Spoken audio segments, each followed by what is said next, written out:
did God back up Daniel. Look at the request he makes. The request he makes is against the decree of the king. The request he makes could potentially cost his life and the life of the one that's supervising them.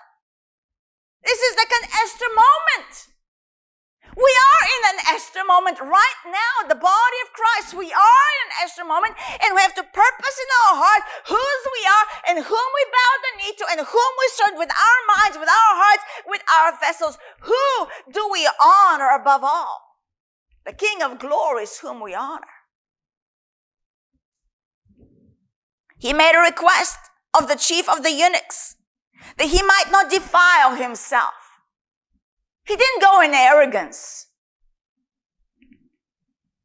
but made a request because he was one of those who knew how to serve with understanding. And so Daniel requested of the chief of the eunuchs that he might not defile himself. Verse 9. Now God,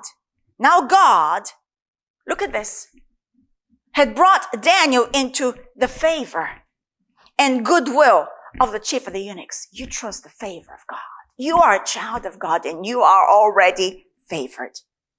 In prayer this morning, the Lord spoke to me regarding the body of Christ, that we are marked. We are marked with light. So we don't need other markings. We don't need to institute other markings.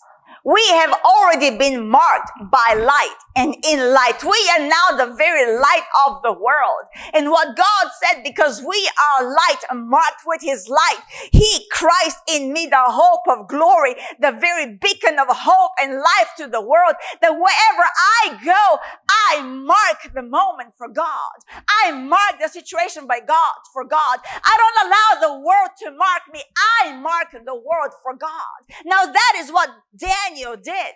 He made a mark on that kingdom. Not only Nebuchadnezzar, but even to Darius. Whatever he did and whatever he did and whatever he served, he made a mark for God because he refused to compromise in his heart his position with God, the purity of his heart.